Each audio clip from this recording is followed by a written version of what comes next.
Hello, gorgeous Corinne. How are you? I have to whiz over here, click that. That should probably work. God only knows. I hate technology. But in theory, we are live here. And how are you, Dr. Corinne Fletcher? It's been a long time since we've spoken. You're a menopause specialist. And today we're talking about histamine intolerance. That's right. Yeah. I'm well, thank you. That's good. I'm glad. Now, this is an interesting one because a lot of people think that, you know, when you hit menopause, you do suddenly find that you end up getting a lot more allergies. I know I did. I never used to have allergies, and then all of a sudden I'd find every spring my nose and eyes were running like crazy. But what's the difference between an ordinary allergy and a histamine intolerance? What is it? I think they're similar. Probably slightly different mechanisms, but really histamine intolerance is just looking at the bigger picture. So rather than having one allergy, what you're noticing is that you're reacting to more things than maybe you did in the past, or with a stronger reaction. So it's really looking at what's your overall levels of histamine are in your body. And everyone describes it as a histamine bucket. So we all have different size of buckets, and it's really based on what is increasing the histamine from the top end and what is allowing the histamine to be broken down from the bottom end of the bucket as to how full your bucket is with histamine. And then when your bucket overflows, you can get histamine symptoms. All right, come back for 1 second. Yes. What is histamine? So histamine is really important. It's really important in normal body function. It's a neurotransmitter. It helps with acid secretion in the gut and digestion. It helps with immunity. It helps with allergic reactions and inflammation. It helps with the sleep-wake cycle. So it tends to get you awake, which is why the older forms of antihistamines can be quite sedating. So it does lots and lots of different normal things, you know, that we need. So it's really only when it goes a little bit out of control that we get symptoms that are a pain and that can be really impactful on life. Yeah. Before we get to what makes it go out of control, sources of histamine. This is the other sort of thing that's relatively interesting, because it's when you look at where you find it, it's in a lot of things that most of us would be having most days, and would probably be quite unhappy to do without. Alcohol, processed foods, we could live without those ones. There are certain cheeses, sauerkraut, tomatoes, eggplants, spinach, tropical fruits, oily fish and prawns, which is really upsetting, nuts, chocolate. It seems to be in a wide variety of things. So there's a lot of things to actually sort of set you off. Yeah. And so there's foods that contain histamine. There's foods that make the body release histamine. There are foods that have other substances that mean that the body breaks down those rather than the histamine to push up the histamine levels. And there are foods that do all of the above. And there's also foods that downregulate the enzymes that break down histamine. So there's a huge, when you look at the list of foods to consider avoiding, I mean, that's in histamine intolerance, it's a really long list, and there's lots of very healthy foods in there as well. Yeah. And it's really important that you don't just cut them all out, because you can find that you're left with a handful of foods, and then that is going to have a negative impact on your overall health and well-being, both physical health, but also mental health, psychological health, social health, because it's really hard going out for meals when you're trying to avoid all these different foods, and it can put a real pressure on yourself, but also on relationships, and it's really important not to go down that line, because you don't normally need to. So what you're looking at is not necessarily, you're looking at the overall histamine level and actually bringing that down. But one of the most important things that's often forgotten is that stress pushes up histamine levels hugely. And you can imagine, jumping ahead, but in the perimenopause and menopause, life can be stressful for lots of different reasons, and so that can push up histamine levels. And actually not eating and avoiding foods can increase stress, which can push up histamine levels. It's not necessarily looking and thinking, right, I can't have any of these foods ever again, because that's not true. It's about looking at what may be contributing to the symptoms that you've got, the histamine symptoms you've got, and looking at the bigger picture before zooming in.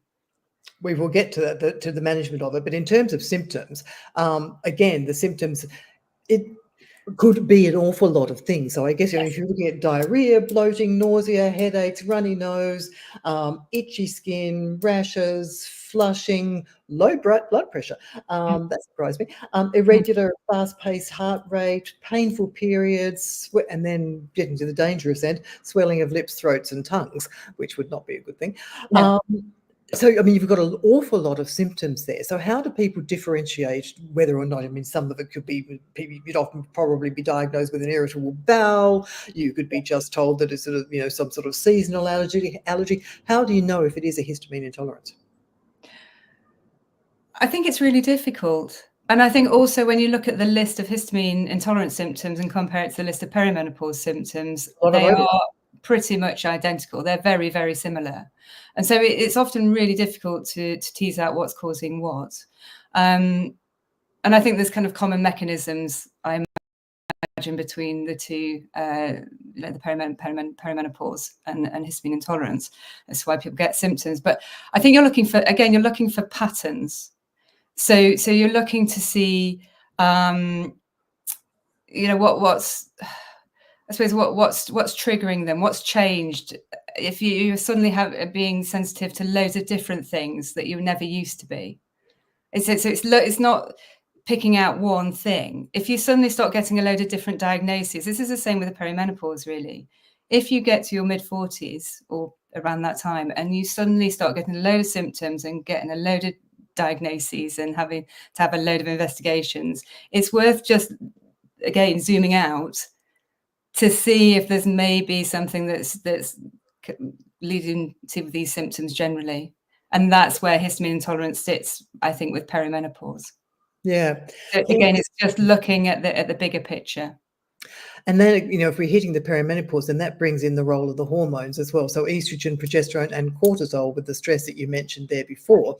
So what is it about this sort of, this time of life, those hormones all coming together at the one moment to, you know, to, as you mentioned before, fill that histamine bucket up? Well, this is what we've talked about, but we know that estrogen can stimulate mast cells to release histamine, and mast cells are one of the first responders in the immune system. So they get there first, and then they release a whole load of substances, including histamine. So we know that estrogen activates mast cells, and we know that progesterone calms them down. So there's progesterone receptors on the mast cells as well as estrogen. And so in the perimenopause, you get a drop off early on of the progesterone. So you lose a bit of that calming down element. And you also get these really highly fluctuating estrogen levels with high levels, and then the next minute low levels. So the body doesn't really like those kind of changes in hormones, but they're really not keen on the big peaks of estrogen. And we know that estrogen then stimulates the mast cells to release histamine. Obviously, it's a really stressful time, or it can be for a lot of women. And so that pushes up cortisol levels, which can increase histamine release as well. We know that estrogen, the changes in the hormones can downregulate one of the main enzymes that breaks down histamine, so diamine oxidase. We know that the changes can have an impact on the gut health and gut microbiome health, and that will have an impact on how the gut is working and how much histamine is getting absorbed into the body, and how many other kind of foodstuffs are coming into contact with the body and triggering the immune system. And we know that stress then downregulates the acid production. And so you're not necessarily getting as good absorption of the nutrients that you need to support these pathways as you would if you were feeling really fit and well and calm. So there's a whole storm, really, isn't it? And I think when you're pregnant, your estrogen levels go up really high. But the body naturally compensates for that by pushing up DAO levels by about 500 times. And diamine oxidase, DAO, is one of the main enzymes that breaks down histamine. So the histamine levels will go up, but they kind of won't if you're good at producing your DAO, because the DAO will sort it out and break it down before it causes a problem. Whereas in the perimenopause, you get high peaks, not as high as when you're pregnant, but high peaks, and you don't have the corresponding raise in the DAO. So you get an increase in histamine levels. And it's because I had a message the other day from a woman saying, why do I feel I've just started HRT and why do I feel like I've got constant headaches and a constant cold? So Yes. because you sort of automatically think, well, you know, okay, if the hormones are going like this, then starting HRT would sort of make all of this settle down. But Yes. is that the case? Could what she's been experiencing be some kind of histamine reaction? Yes, it can, because the estrogen can push up histamine levels, and when you start with HRT, you're getting more estrogen into the mix. So it's not to say that you can't take HRT. And actually, often, like you mentioned, you can get allergy-like symptoms in the perimenopause, and HRT can really settle those down just dead easily. Job done. Whereas for others, it really triggers worsening symptoms. And it, again, you can fix that. You don't have to come off HRT. You just have to look at the dosing and go up a bit more gradually, support the body generally in terms of what you can do to bring down the histamine levels otherwise. And if you've got those clues that maybe a histamine element already, then you don't go in with a standard dose of estrogen in your HRT. You creep in a little bit lower. Yeah, because that's, I mean, you know, before they do, you know, often start people off on the lowest possible dose, but these days it sort of seems to be sort of quite often a sort of middling kind of dose, really, if you're looking at that sort of recommended scale. So if you were sort of started, say, on a you know, 2 pumps or you know, 2 sachets or whatever the sort of middling dose is, 50 micrograms on a patch or whatever, would it be then sensible to be going back and sort of saying to the GP, look, I mean, I really am getting these sort of allergy type symptoms. Should we drop it back a little bit and see how it goes? Yeah. Or if the progesterone is the calming one, do you modulate the two? But that's a tricky thing, isn't it? I think that you stray quite quickly out of guidelines with this, because there's very little research into histamine intolerance. It's not necessarily even recognised as a condition widely, and obviously there's very little research in histamine intolerance in the context of the perimenopause. So you don't necessarily, you have to individualise the care and the HRT regime, but not normally outside of guidelines, although you can. Normally it just involves thinking a little bit more widely in terms of where you start. I tend to go in at a really low dose of estrogen, and I will often consider a natural progesterone, and it needs to be the natural progesterone, because that's what has the mast cell stabilizing. So I'll think about that, and sometimes I'll think about that even if by following the guidelines progesterone isn't necessary. So for example, if someone's had a hysterectomy, they don't really need the progesterone if they haven't got a history of endometriosis. But if someone's showing symptoms of histamine intolerance or MCAS, the mast cell activation syndrome, then I would think about a natural progesterone alongside the estrogen, and it can work really well. Yeah. Yes. Yeah. Yeah. People feel they're less symptomatic. Yeah. And just kind of it calms. It seems to calm. Yeah. Do you also then, I mean, if we're looking at those foods, I mean, this morning when I was doing a quick bit of research, people were saying, you know, find yourself a good nutritionist and a dietitian and start going through a sort of an elimination diet, and slowly reintroducing foods again. Yeah. Do people need to do that? And if they do that, should it be done under supervision? I think it should always be done under supervision, because I see people quite commonly where they've had to take out so many foods to even be able to function day to day that they're on an incredibly restrictive diet. I think finding a nutritionist or a dietitian that has a real interest in histamine intolerance, particularly in the context of the perimenopause and menopause, is really key, if possible. Because you can take away foods and you'll get symptom benefit. And that's one of the ways that you can diagnose it, is to go on a low histamine diet and see if things get better. But it's really important then that you don't then stay on that diet, because it's normally not necessary to stay on that highly restrictive diet. You can normally start to add things back in without getting symptoms. Okay.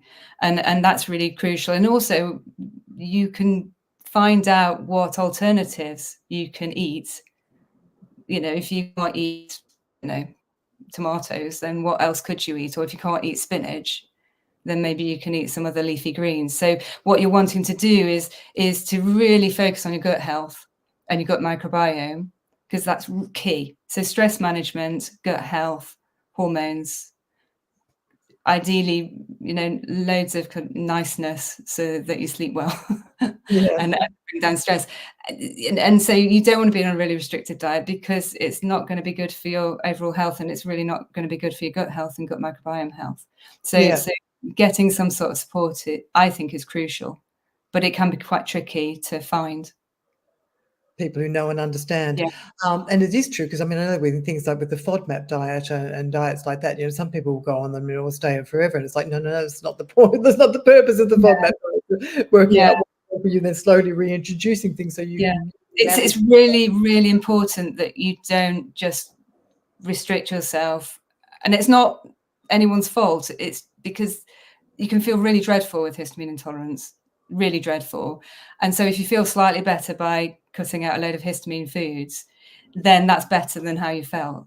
But it's really important that then you because you bring down your histamine bucket as well. So even just having a few weeks with a lower histamine intake, you can then find that you can add in foods again. Because you've just sort of calmed because you brought down your bucket and you're thinking about the overall histamine content and the overall histamine level in your body. But again, the stress management side of things is huge. So in terms of stress management, how do we best reduce how do we reduce our stress to do this kind of thing? What helps? I think it's really hard. Says me, the most stressed woman on earth. I think it's really hard. I think sometimes a diagnosis is helpful, and working with someone who gets it, gets what you're going through, because I think often people haven't got a clue what's going on, and they can see doctors and they can see other healthcare professionals and not really get to the bottom of things. And so I think that can be stressful in its own right. So finding someone who understands and can give you that diagnosis can help with stress. But day to day, it's building in little bits of niceness throughout your day, and so it can be whatever you fancy. It can be simply pausing between activities and pausing your thoughts and pausing your actions and just having a moment or two of quiet and stillness. It can be doing some short meditation or breath work. It can be yoga nidra at night, which can be really nice for sleep and general calming. It's anything really that you enjoy that moves you away from this kind of cortisol, adrenaline, fight, flight, high alert state, and more over to the kind of parasympathetic, vagal nerve, dopamine, serotonin niceness. Because if the body is in this fight, flight, or perceives itself to be, it's sensing that it's in imminent danger, even if it's not really. And so it's going to be prioritizing those pathways. It's going to be pinching the nutrients, the common nutrients, from down-regulating all the other pathways, including digestion. And it's to keep you safe. It's not a good time when you're fighting for your life to be eating a tasty meal. It's not the right time to be thinking about getting pregnant. So everything gets down-regulated apart from the essentials to keep you safe. And so you'll by just calming down your nervous system through, the Insight Time is a free app. It's really nice, and you can do things for a couple of minutes if you haven't got a lot of time, and just pepper them throughout the day, and it can make a massive difference. And then you're just shifting yourself away from that, so the body thinks, well, actually, I'm not in imminent danger. I can start to upregulate things again. The vagal nerve is calming, but it also helps with digestion and acid production. So as soon as you kind of nurture that, then you start digesting things better. You get the nutrients better absorbed to then support the other pathways in the body, including the hormones, but also the mechanisms that help break down histamine. Yeah. You mentioned there as well gut health and a microbiome. Is there any evidence to show that probiotics can make a difference? I think the problem at the moment with the probiotic evidence is that there's huge numbers of microorganisms in the gut microbiome, and there's huge variety of probiotics and the strains that they contain, and each species has several, many strains. And so I think at the moment the evidence isn't strong enough to say it definitely does, but I think it is strong enough to say it's worth trying on an individual basis. And also, if you imagine you talked about the list of foods that push up histamine. A lot of them are gut friendly. So fermented foods are brilliant for gut microbiome, but they're awful for histamine. And so if you're finding that you can't tolerate foods that you would normally eat to help support the gut, then a probiotic might be the way forwards. And also you can have probiotics that's specifically designed for people with histamine intolerance. So that they don't contain histamine producing species, and they help settle and calm down and just, you know, dampen down the histamine producing bacteria in the gut as well. So it can be really helpful. But I think people are looking for those. Where do they find those? Because I had no idea that existed. How do they find them? Well, they can contact me, but there's a few brands that are out there that really kind of focus on the low histamine side of things, because histamine producing microorganisms are not necessarily bad. They can do loads of good. So there'll be in a lot of probiotics because they do other good things, their actions, but they're maybe not ideal if you've got histamine issues. Yeah. And the other thing is when you're starting anything, is people can be quite sensitive to ingredients, all sorts of things. And so you start off on a really low dose and build up gradually, and that can be really helpful too. I think the other point I wanted to say, so it's important, is you can, if someone is really healthy and they've got really good nutrition and they eat well and it's very friendly for their gut, and they start getting histamine symptoms, I wouldn't then switch and go and just cut it all out. That's the point. Before you make that decision, is to find someone who you can talk with and work with, because you don't necessarily need to cut out all histamine to start feeling better again. Yeah, it's a shame to undo all that good work and those years of building up health and well-being with daily habits, to then just chop it down. Yeah, especially since a lot of those things like the oily fish and the, you know, certain fruit and veggies and things like that, they're the things that gave you that good health. Yeah. So yeah, it would be very, very difficult to.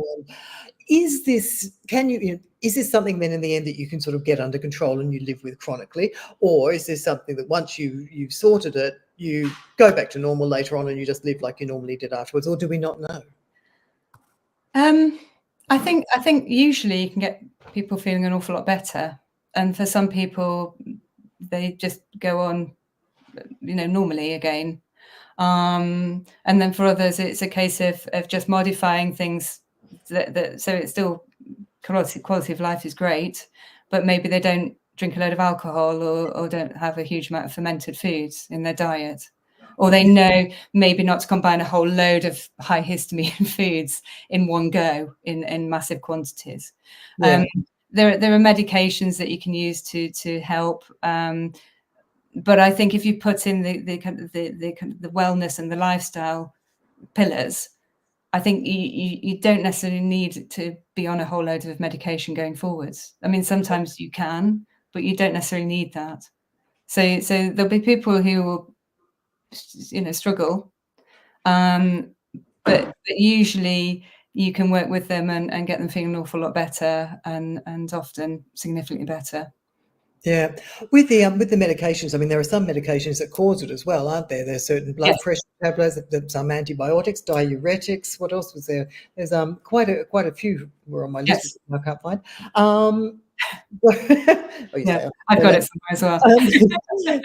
So yes, so I mean that would be kind of annoying, because there are also, I mean, what would you? I guess things, you know, a lot of people around this age group are on antihypertensives for high blood pressure, of varying kinds. So what sort of symptoms how would they know that was what it was causing their problem, or if it was something else? How do you sort of differentiate if it is that? Are there ones that don't do that?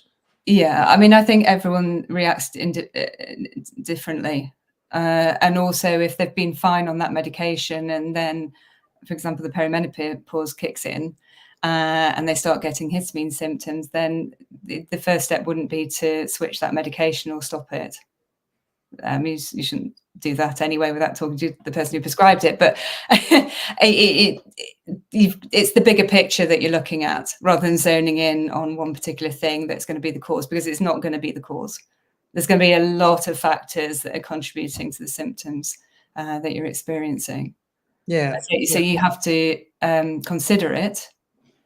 And I suppose if you started a medication and it caused histamine symptoms, then that'd be something to think about, maybe switching it to an alternative. And usually there are alternatives, or maybe a lower dose if that's still effective, which often it can be, rather than zoning in on that one thing and saying, well, I can't have that. Yeah. I've now just forgotten what I was going to ask about that. Oh, the other side, the medications that can help. I mean, antihistamines. Do we have to spend a life on antihistamines, or can you use them sort of selectively? Like if well, actually, I'm going to be having a big night of alcohol and a plate of tomatoes and a giant eggplant parmigiana. Can you use them selectively to help get you through certain periods? And I see antihistamines as blocking histamine receptors. So they're helping your symptoms, but they're not necessarily getting down to the root cause of what's going on and the cause of the symptoms. So I think they can help with symptom control, but they can also have side effects. And some people are on them all the time, and that's, they're fine with that. And ideally, it's good not to be on them all the time, because they can have an impact on other things, including kind of gut health. So it's getting that balance, but also they're good if they do work to help you feel better, to then have the headspace and energy to look at how to improve the overall situation and get to the bottom of what's causing the histamine intolerance and fix it. So they have their place. You can also have mast cell stabilizers, and they can be really helpful as well. So they're useful, but you don't necessarily need to be on them lifelong, because you've also got to think that as you go through the perimenopause and into the menopause, you then, with the menopause, you have low, relatively consistent hormone levels. So estrogen levels are lower and steady. And so often histamine intolerant symptoms can improve significantly in the menopause. Well, at least that's one plus. Somebody was asking me the other day. So one of the good things about going through menopause, and I was sitting there thinking, some people are very happy that they don't have periods anymore, and some people are very happy because they feel like they've found their power, strength, of wisdom of postmenopause, and all of these sorts of things. She was just looking at me. She was going, "Is that it? Is that the best you've got for me?" I was like, I need to work on this, clearly. I think it does, and it is horrible, but it does mean that you kind of have to tune in to where you're at and who you are and how you respond to things, and you can come out of it a lot healthier maybe than what you were before you start getting these symptoms, in terms of your kind of daily habits and what you're eating and your gut health and how your mood is and stress levels. So you can imagine once you get to that point, looking back, it can be positive in a way. I mean, it's a real shame that people have to go through feeling awful, but you can feel really well because you've worked on other things that maybe you might not have bothered about if you were kind of feeling all right and just all right enough for day-to-day stuff. It's kind of almost a positive. If you look almost impositive. It is in a way, because you rebalance things, you look at them, you make changes that are positive, and you sort of move forward. The other side of that, of course, is also, which has just gone in my head and out again. I don't know what's wrong with me today. My brain just does not work. What was it? Oh, that's what it was. It was, okay, so how do you many people say, I can't drink red wine anymore because I flush, or if I have this, I'll get a bit itchy. Is that when you suddenly think, oh my God, it's a histamine intolerance? Or is that just sort of, you've just not had that particular wine's got a sulfate in it that doesn't agree with you? Yeah, there's all of that. You can't pin it down, I don't think, 100%. And I think that's where it's interesting, isn't it, that's kind of quite a classic thing to happen in the perimenopause, and it's a thing that can happen with the histamine intolerance. So where's the connections? But also you can there are things that you can take DO supplements, for example. So some people genetically don't produce as much diamine oxidase as others, and And so that's a problem then if your histamine levels goes up, because the DO can't go up as well. And so some people really benefit from diamine oxidase supplements, and some people just take them in that situation. And there are other things that you can take as supplements to help reduce the absorption of the histamine through the gut wall. So, for example, if you're going out for a meal or you're going around to friends, you're not sure what you're going to be eating, or if you think you might be having a glass of champagne or whatever, there are ways to help reduce the symptoms from that through supplement choice. And also you can support the breakdown process as well, both in terms of what you're eating, which is obviously the first thing to do, but also with supplements in terms of kind of what vitamins you're taking. And so there's ways of tweaking things, again, on an individual basis to try and help. In terms of the supplements, I was saying vitamin B group vitamins. Are they? Yeah. That so it's the Bs, it's zinc, magnesium, copper, I think. I can't think of. I think there's a vitamin C in there as well. And C vitamins, definitely. Yeah. And a lot of people can't tolerate vitamin C very easily, which is interesting. But it's often included in DAO products because it does help with the breakdown. You've got two main mechanisms well, there's three, but there's two that people talk about. So there's diamine oxidase level, and that you can imagine that's mainly in the kind of the body world interfaces, so the gut and the respiratory system and skin. And then you've got the intracellular HNMT enzyme, and there are different that you can support those processes through nutrition and lifestyle and stress management strategies to help to help really optimize the histamine breakdown. So they're kind of from the bottom end of the bucket, as it were. Yeah. So the more you optimize those pathways, the more histamine is going to be broken down, and the lower your level of histamine overall is going to be, and your symptoms are going to improve. Yeah. Yeah. Interesting, because I mean, there are a lot of people who say, oh, yes, I've definitely got that. But really, it only seems to be around about 1% of the population. Or is this just a massive underestimate? I think it's probably more. I would say it's more than that. Yeah.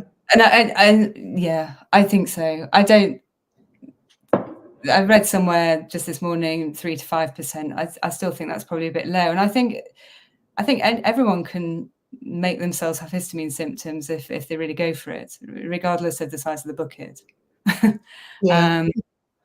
So it's one of these things that there's just not a lot of research on, and it tend to look for kind of individual causes rather than this bigger picture.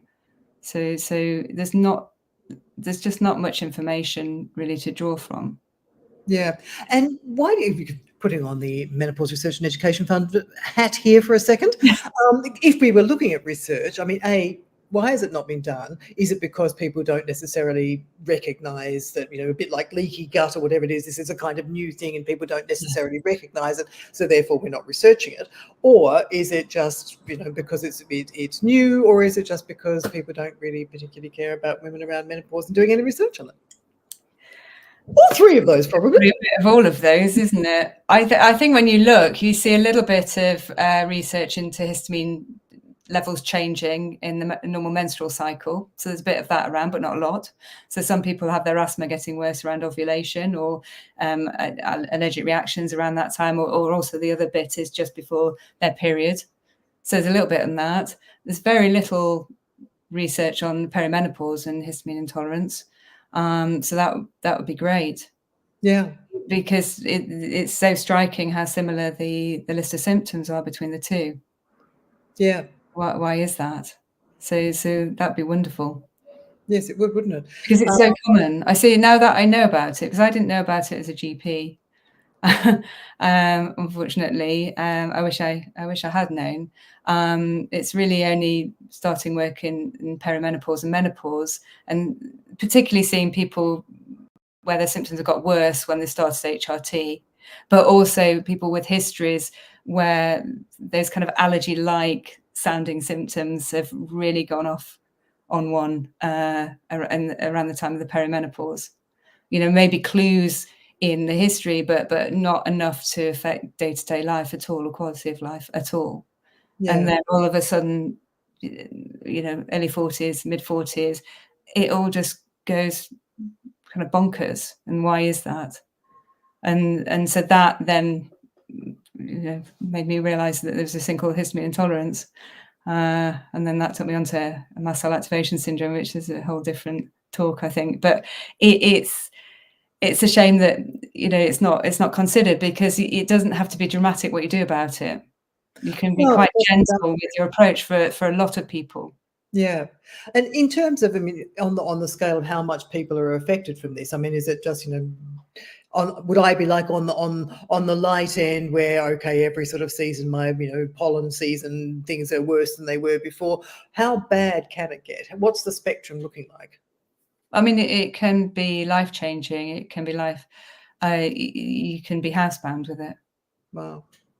You can feel absolutely appalling with it. You talked about low blood pressure and palpitations.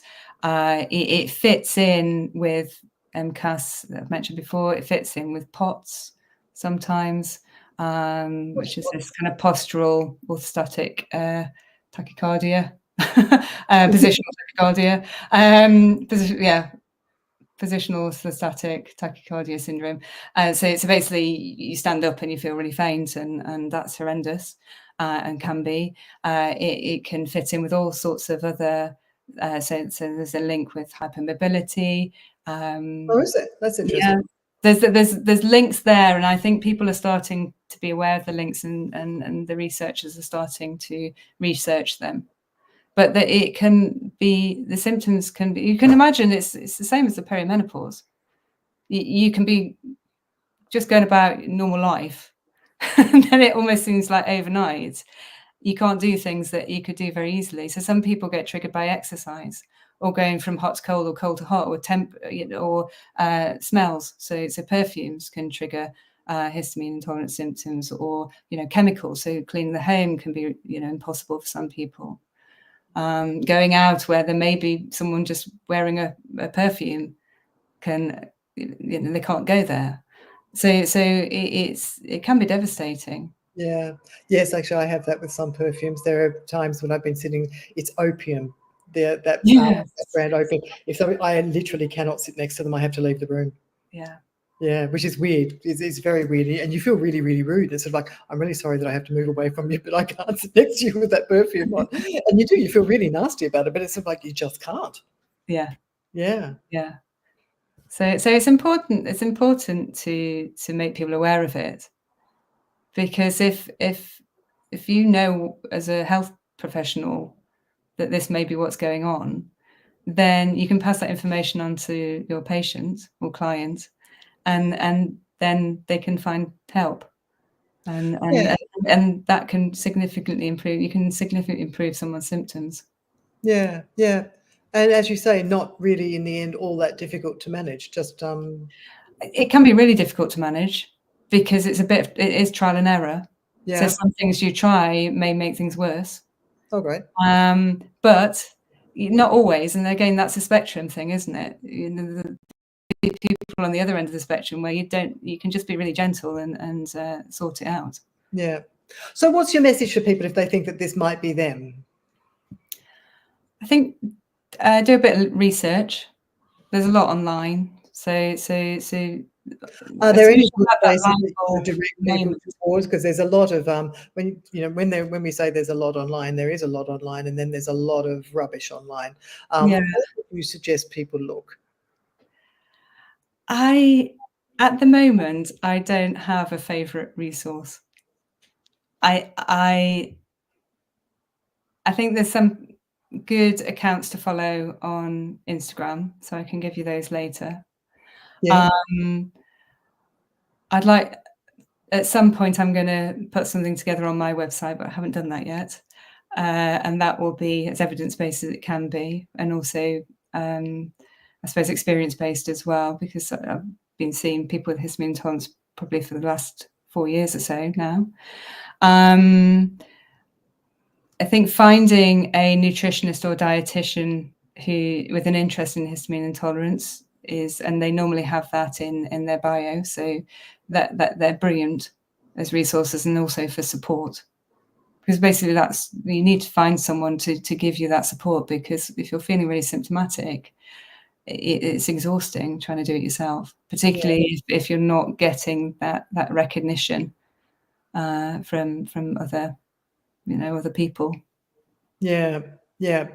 So I think that's what I would do. I'd educate yourself as much as possible, and then find someone who knows a bit about it to support you and to work with you to get you feeling better. And then, that can involve kind of letters to your GP and information there. Yes. Hopefully they will be sympathetic and not, oh my God, here's another thing that doesn't exist that I have to deal with. Yeah. Yeah. Difficult. We do live in difficult times, don't we? Yeah. Anyway, there you go. But I think that's what all GPs want, to help their patients, and so if you're finding that what you're doing is really helping you, then your GP will be happy, and also it means that you won't need unnecessary. I mean, some things. So you mentioned right at the beginning, there's a whole host of symptoms here that could be investigated, and some will need investigating to make sure there's nothing else causing them. But there's also people who have a lot of unnecessary investigations when it's histamine intolerance may explain, and perimenopause may explain the whole set of symptoms that they're presenting with. Yeah. And then also what you're trying to do is to treat both the histamine intolerance and the perimenopause symptoms together, because then you can start to pick out what's causing what. Yeah.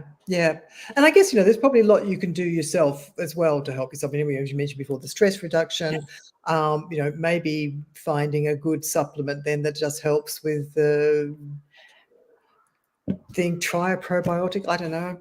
Yeah, but the problem is you can end up spending an awful lot of money and taking a whole load of supplements and not necessarily know what's causing what's helping and what isn't. So if you're going to, I probably wouldn't do that without speaking to someone.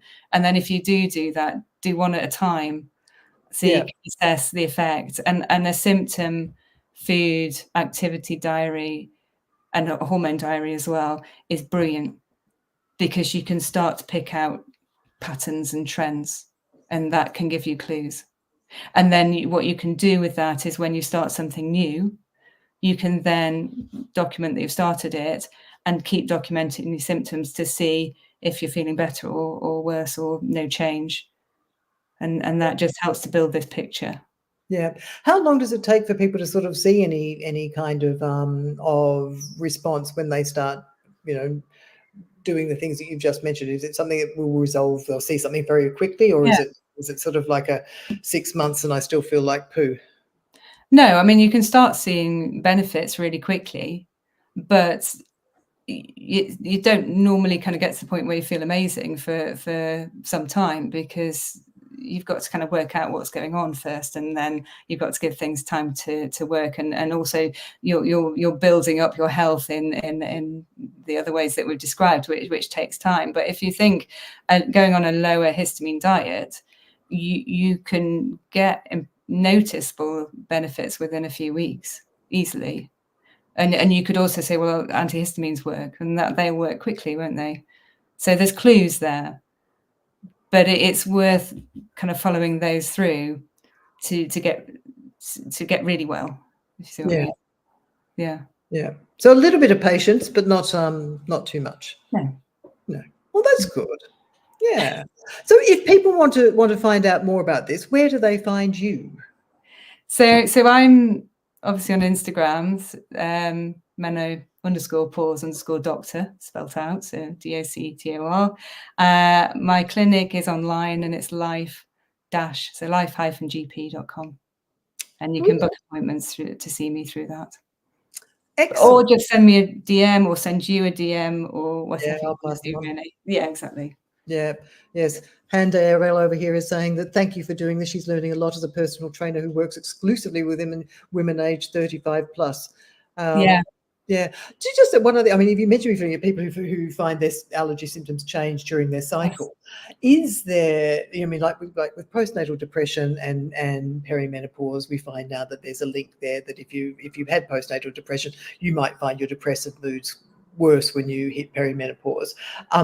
Is there anything that we know about people who have cyclical sort of allergy changes and when they hit perimenopause, or is that just another one of these areas where we just I don't think there's any research, certainly none that I'm aware of, but yes, that's a clue that would make me think that this is what's going on.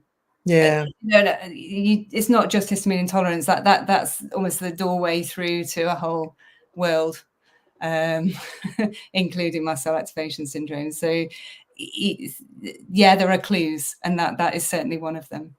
Yeah. Yeah. Well, there you go. Well, if we want more research, we need to donate to the Menopause Research and Education Fund. That would be a wonderful thing. If you haven't already, please do go to mref.uk, hit that donate button, and hopefully we'll eventually have enough money to fund some of these things. We are getting there, but it's a long, slow crawl. Yeah. Anyway, there you go. Brilliant. Look, thank you so much for that. It's a complicated topic, but it's one that, really does need a lot more talking about. I think so. And I think you can get people feeling really well. Yeah, which would be nice. And often people have had symptoms for, years. Yeah. Steadily getting worse. And so it's really nice to be able to help. Yes. And that's what we all like to do. Exactly. Yeah. Brilliant. Oh, look, thank you so much for that. And Pleasure. hopefully we shall speak again in the not too distant future. Yeah, definitely. All right. Thank you. Take care. Bye-bye.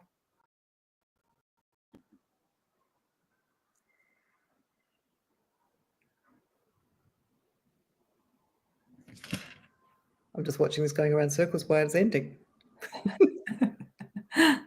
I don't mind. If you're still with it, there you go. We have